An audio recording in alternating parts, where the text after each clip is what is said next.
नमस्कार मंडळी, मी पंढरनाथ ठोंबरे. येणाऱ्या काही दिवसावर स्थानिक स्वराज्य संस्थेच्या निवडणुका येऊन ठेपलेल्या आहेत. 4 महिन्याच्या आतमध्ये स्थानिक स्वराज्य संस्थेच्या निवडणुका घेण्यात याव्यात असे आदेशच कोर्टाने दिलेले आहे. त्यामुळे स्थानिक स्वराज्य संस्थेच्या निवडणुकीच्या तोंडावर राजकीय वातावरण तापलेलं आहे. गेल्या 4-5 दिवसापूर्वी झालेल्या दसरा मेळाव्यामध्ये आपल्याला महाराष्ट्रामध्ये जे 4-5 दसरावे मेळावे झाले त्यामध्ये उद्धव सेना, ठाकरे सेना आणि बीड जिल्ह्यामध्ये जे जरांगे पाटील यांचा आणि पंकजा मुंडे यांचा जो मेळावा झाला, यामध्ये आपल्याला निवडणुकीच्या तोंडावर अनेक मुद्दे या मेळाव्याच्या माध्यमातून समोर आले. विशेष म्हणजे मुंबई महापालिका निवडणूक ही अत्यंत सर्वच राजकीय पक्षांसाठी महत्त्वाची आहे. मात्र उद्धव ठाकरे यांच्यासाठी अस्तित्वाचा प्रश्न आहे आणि ती कोणत्याही परिस्थितीमध्ये आपल्या ताब्यात राहावी यासाठी उद्धव ठाकरे यांचे प्रयत्न असणार आहेत. दुसरीकडे भाजपला उद्धव ठाकरे यांना संपवण्यासाठी मुंबई महापालिका ताब्यात घ्यायची आहे, त्यासाठीची तयारी त्यांनी सुरू केलेली आहे. मात्र एकनाथ शिंदे यांचाही या मुंबई महापालिकेच्या निवडणुकीमध्ये महत्त्वाचा रोल असणार आहे. त्यामुळे या दसरा मेळाव्यामध्ये उद्धव सेना आणि शिंदे सेना या नेत्यामध्ये जोरदार एकमेकांवर आरोपाच्या फैरी झाल्याचं आपल्याला पाहावयास मिळालं. मात्र यामधील महत्त्वाचा आरोप जो रामदास कदम यांनी केला, जे उद्धव ठाकरे यांच्यासोबत अनेक वर्ष राहिलेले आहेत आणि सर्वात लेट त्यांनी शिंदे सेनेमध्ये प्रवेश केलेला आहे. त्यांनीच उद्धव ठाकरे यांच्यावर मोठे गंभीर आरोप केलेले आहेत आणि ते म्हणजे स्वर्गीय बाळासाहेब ठाकरे यांच्या मृतदेहासंदर्भात होते. 2 दिवस उद्धव ठाकरे यांनी मृतदेह का मातोश्रीवर ठेवला असा आरोप त्यांनी केलेला आहे. त्यामुळे निवडणुकीच्या तोंडावर पुन्हा एकदा भावनिक मुद्द्याला हात घालण्याचा प्रयत्न होण्याची शक्यता आहे. दोन्ही सेनेकडून यामध्ये भावनिक मुद्दा उपस्थित केला जाऊ शकतो. मात्र भाजपाने ही खेळी ओळखत भाजपाने एक जोरदार खेळी खेळण्याची शक्यता सुरू केलेली आपल्याला दिसून येईल. कारण दोन्ही शिवसेनेच्या भांडणामध्ये भाजपाला फायदा होऊ शकतो. कारण भाजपा जर स्वबळावर लढली तर मुंबई महापालिका निवडणुकीत भाजप आपल्या ताब्यात मुंबई महापालिका घेऊ शकते हे आपल्याला विसरता येणार नाही. त्या दृष्टिकोनातून भाजपने तयारी सुरू केलेली आहे.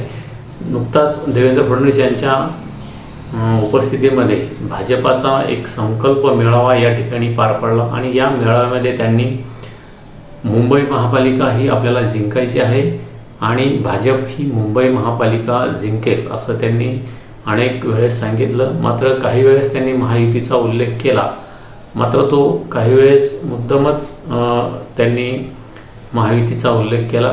कारण आतापर्यंत त्यांच्यामध्ये स्वबळाचा जो निवडणूक लढण्याची तयारी आपण करणार आहोत ती त्यांनी सांगितलेली नाही. मात्र त्यांची सुप्त अशी चर्चा सुरू आहे की मुंबई महापालिका ह्या आणि इतर स्थानिक स्वराज्य संस्थेच्या जिल्हा परिषद महापालिका, संभाजीनगर महापालिका ह्या कार्यकर्त्यांनी असा रेटा लावून धरलेला आहे की भाजपाने या निवडणुका स्वबळावर लढवाव्यात. त्यामुळे यामध्ये एकनाथ शिंदे, अजित पवार यांची गोची होऊ शकते. मात्र दुसरीकडे महाविकास आघाडीचं आणखीन ठरलेलं नाही. मात्र उद्धव ठाकरे यांनी राज ठाकरे यांना गळ घालत राज ठाकरे यांना सोबत घेण्याची तयारी दर्शवलेली आहे. कारण भाजपासोबत लढण्यासाठी, एकनाथ शिंदे यांच्यासोबत लढण्यासाठी त्यांना राज ठाकरे यांची सोबत गरजेची आहे. कोणत्याही परिस्थितींनी त्यांना मुंबई महापालिका ताब्यात घ्यायची आहे. तर दुसरीकडे भाजपाला एकनाथ शिंदे आणि उद्धव ठाकरे या दोघांचाही गेम करायचा आणि मुंबई महापालिका ताब्यात घ्यायची अशी एक खेळी दोघांची सुरू आहे. त्यामुळे आता या मुंबई महापालिकेच्या निवडणुकीमध्ये विकासाच्या मुद्द्याऐवजी भावनिक मुद्द्यावर, मराठीच्या मुद्द्यावर, अशा अनेक मुद्द्यावर, हिंदुत्वाच्या मुद्द्यावर ही निवडणूक लढली जाऊ शकते किंवा जातीपातीच्या निवडणुकीवर, आरक्षणाच्या मुद्द्यावर येणाऱ्या स्थानिक स्वराज्य संस्थेच्या निवडणुका होऊ शकतात. कारण बीड येथे झालेल्या दसरा मेळाव्यामध्ये जरांगे पाटील यांनीही आपल्या आरक्षणाला जर जो नेता विरोध करेल त्यांचे उमेदवार येणाऱ्या स्थानिक स्वराज्य संस्थेच्या निवडणुकीत पाडा असा आदेशच त्यांनी मराठा समाजाला दिलेला आहे. दुसरीकडे पंकजा मुंडे यांनीही आपण 18 पगड जातीला सोबत घेत आपण यापुढे लढणार आहोत. मात्र त्यांनी या ठिकाणी मराठा समाजाचा उल्लेख आपल्याला टाळल्याचा दिसतोय.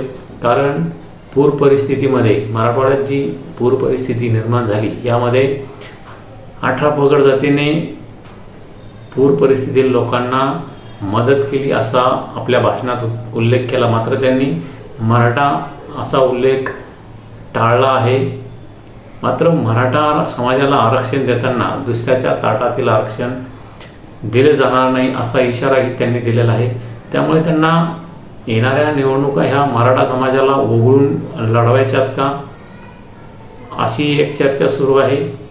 मात्र ते पंकजा मुंडे यांना पेलेल का, त्यांनी ओबीसीचा एक चेहरा आपण बनणार आहोत या दृष्टिकोनातून प्रयत्न सुरू केलेले आहेत का, असं एकंदरीत वातावरण आहे. मात्र येणाऱ्या काळात आपल्याला दिसेलच स्थानिक स्वराज्य संस्थेच्या निवडणुकीमध्ये कोण कोणाचा गेम करते. मात्र भाजपाने जवळपास शिंदे सेना, उद्धव ठाकरे आणि इतर घटक पक्षांचा या निवडणुकीत गेम लावल्याचं आपल्याला दिसतंय. सर्वच पक्ष जर स्वबळावर लढले तर भाजप हा स्थानिक स्वराज्य संस्थेच्या निवडणुकीमध्ये आपल्याला आघाडी घेताना दिसेल. कारण सर्वात जास्त आमदार हे विधानसभेच्या निवडणुकीमध्ये हे भाजपाचे आलेले आहेत. आणि जर सर्वांनी युती करून लढायचं ठरलं तर अजित पवार आणि एकनाथ शिंदे यांना पडती बाजू घेऊन कमीत कमी जागा घेऊन स्थानिक स्वराज्याच्या निवडणुका लढावा लागू शकत्या. मात्र मुंबई महापालिकेचा महापौर कोण यावरही युतीचे गणित आणि आघाडीचे गणित ठरू शकतात. मात्र मुंबई महापालिका ताब्यात घेण्यासाठी भाजपाने कंबर कसलेली आहे, उद्धव ठाकरे यांनी कंबर कसलेली आहे. मात्र एकनाथ शिंदे हे काय भूमिका घेतात, महापौर आम्हाला हवा आहे, भाजपा तेच म्हणणार आहे, या संदर्भात आता आपण येणाऱ्या काळात आपल्याला दिसेलच. भाजप नेमका स्थानिक स्वराज्य संस्थेच्या निवडणुकीमध्ये एक वेगळी भूमिका घेऊ शकतं का, बाजूला राहून सर्वच पक्षाचा गेम करून आघाडी घेऊ शकतं का, या संदर्भात आपली प्रतिक्रिया नक्की कळवा. आणि एकनाथ शिंदे यांनी जर वेगळा निर्णय घेतला तर भाजपासाठी ते चांगलंच राहील. यामध्ये अजितदादाचा गेम होऊ शकतो आणि येणाऱ्या विधानसभा निवडणुका सोहळा लढण्याच्या दृष्टिकोनातून भाजपाची या स्थानिक स्वराज्य संस्थेच्या निवडणुकीच्या माध्यमातून तयारी होऊ शकते असंही आपल्याला या माध्यमातून दिसतं.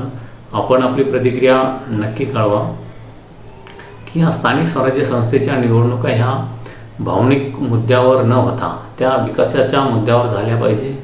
जातीपातीच्या मुद्द्यावर न जाता त्या विकासाच्या मुद्द्यावर झाल्या पाहिजे. आणि जागरूक मतदारांनी या संदर्भात विकासाच्या मुद्द्यावरच या ठिकाणी महाविकास आघाडीला किंवा महायुतीला मतदान केलं पाहिजे. मात्र तसं होताना दिसत नाही. हे सर्व भावनिक मुद्द्यावर आणि जातीपातीच्या मुद्द्यावरच सर्व निवडणुकामध्ये मतदान होताना दिसतंय. मराठवाड्यात, महाराष्ट्रात मोठ्या आता पूर परिस्थिती निर्माण झालेली आहे आणि शेतकऱ्याला अद्यापही शासनाकडून छदामही मिळालेली नाही. दिवाळीपूर्वी ही मदत मिळावी अशी अपेक्षा शेतकऱ्यांना आहे.